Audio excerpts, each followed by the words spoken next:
Hello and welcome to Lesson 5-4. Today we're going to look at multiplying and dividing fractions. First and foremost, when we start out by looking at multiplying fractions, the thing you need to remember is when we multiply, we do not need a common denominator.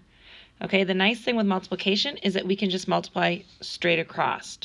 Okay, so what we mean by that is if I have something like A divided by B times C divided by D, all I have to do is multiply my numerator together, multiply my denominators together, and then you can see I get this AC over BD. Likewise, when we go to divide, we can change any division problem into a multiplication problem by multiplying by the reciprocal. Okay, now when we're multiplying by the reciprocal, we're only multiplying by the reciprocal of the second fraction. So in this case, if I have something like 2/9 divided by 2/5, I have to leave my first fraction of 2/9. I'm going to change it to multiplication and multiply by the reciprocal of the second fraction. So the reciprocal of 2/5 will be 5/2. And now when I multiply, I'm just going to treat it just like I did up above. I'm going to multiply my numerators together. So 2 times 5 is 10. And 9 times 2 is 18. I can see that 2 will go into both 10 and 18. So I'm really going to end up with 5/9. So looking at a example, it says Jim spends 3/4 of an hour on homework. His older sister spends 1 2/3 times as much on her homework as Jim spends on his. How much time does Gina spend doing her homework? So if Gina spends 1 2/3 times as much as her brother Jim, we're going to take our 3/4 of an hour that Jim spends and multiply that by 1 2/3 hours. Now before I multiply this, okay, I do like to switch my mixed numbers into improper fractions. So I really have 3/4 times. 3 times 1 is going to give me 3 plus the 2 will give me 5/3. So now when I multiply this together, and I don't know if you guys have been taught this or not, you can multiply straight across like what we've been doing, or I see that I have this 3 in the numerator here and the 3 in the denominator there. Because I am multiplying, these are actually going to cancel out into just ones. So I end up with 1 times 5, which is really 5, and 4 times 1, which is 4. So this gives me 5/4, or 1 1/4 hours on her homework is what Gina spends. Next, we have example 5, where it says 1 granola bar weighs 1.5 ounces. What is the weight of 6 granola bars? Well, if I know that 1 granola bar is 1 1/2 ounces, and I have 6 of them, then I'm going to have to multiply 1 1/2 ounces by 6. So again, I'm going to take my mixed number and write it as an improper fraction. So I end up with 2 times 1, which is 2, plus 1, or I get 3/2 times 6. And if I want to, I can really write that 6 over 1. And the reason I would do the 6 over 1 is I see that 2 will go into 6 3 times, and 2 goes into 2 1. So now when I multiply, I really have 3 times 3, which is 9, 1 times 1, which is 1. So I could write that as 9 over 1, or just say that it's 9. So the weight, remember, was in ounces, so my answer should be 9 ounces. Example 6 says, a cable television crew has to install a cable along a road that is 1.5 miles long. The crew takes a day to install each 1/4 mile of cable. How many days will this installation take? So here, we know that we have 1.5 miles that we have to put a cable in, but we're only able to get in 1/4 mile each day. So if I take that 1.5 miles and we divide that by 1/4 mile, this should tell us how many days it's going to take. So again, I'm going to take my mixed number and write it as an improper fraction. which is 3 halves, and I really have 3 halves divided by 1/4. Well, with division, I can multiply by the reciprocal of my second number.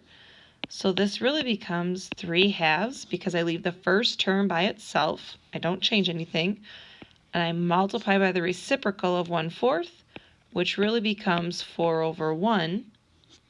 And here, if I multiply straight across, you see that you end up with 12 divided by 2 times 1, which is 2, or 6. Or if you like that little shortcut that I showed you on the last example, we could say 2 goes into 2 one time, 2 goes into 4 twice, so 3 times 2 actually gives you 6/1, which also gives you 6. And because it said how many days, we know that it's going to take us 6 days. Now example 7 deals with baking, okay, and a lot of times I know in our house we do have to double or triple batches for different events and stuff. So it says you're making a hamburger helper for dinner.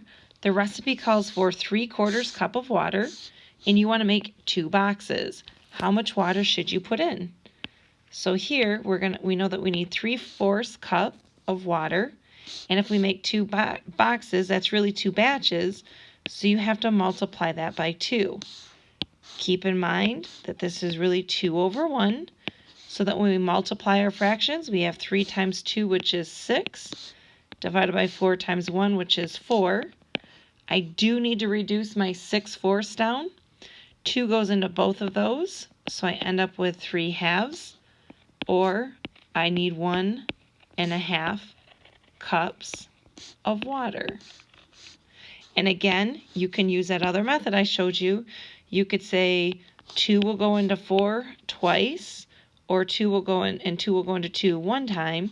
So 3 times 1 is 3, and 2 times 1 is 2. And notice that you get the exact same answer here as we did up here. So now let's do a quick recap.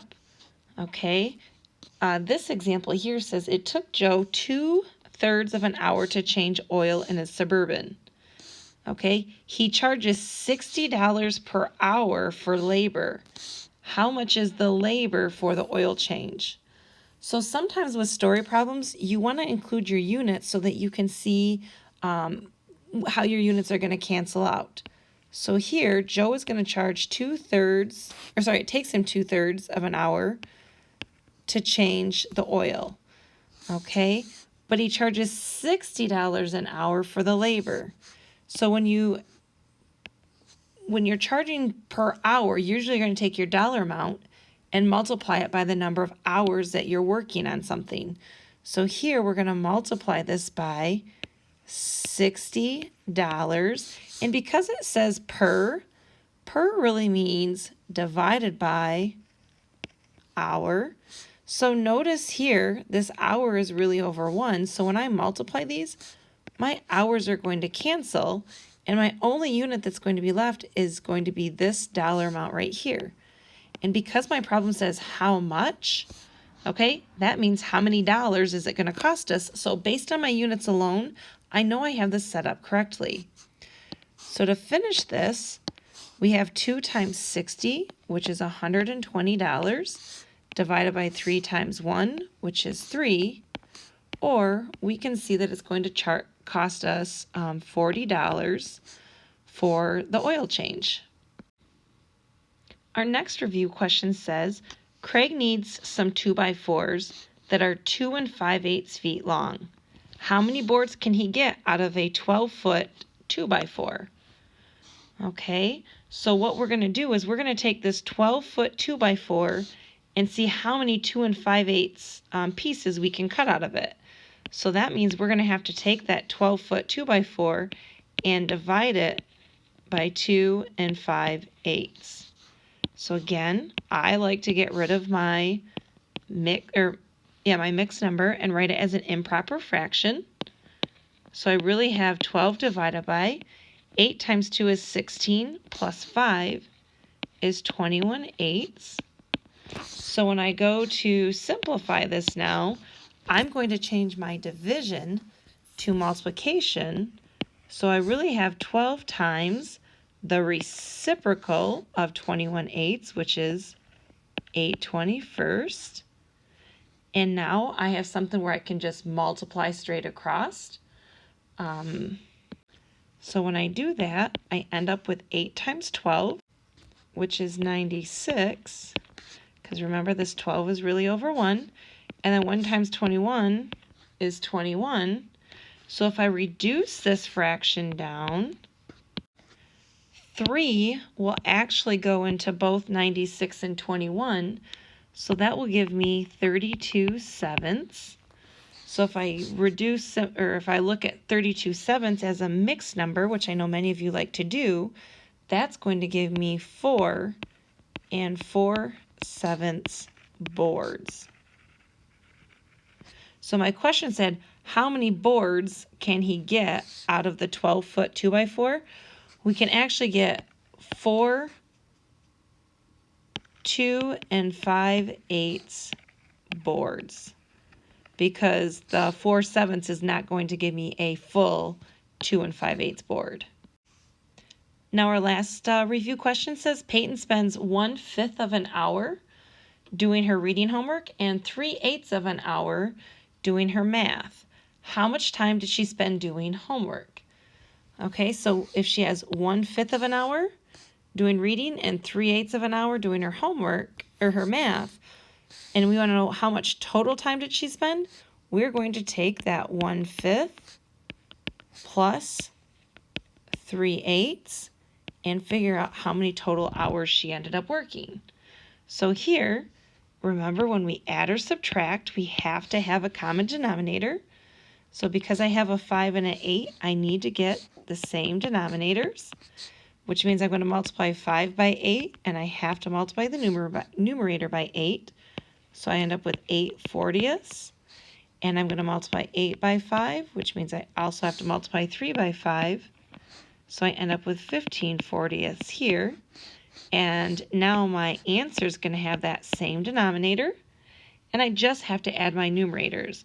So 8 plus 15 is 23.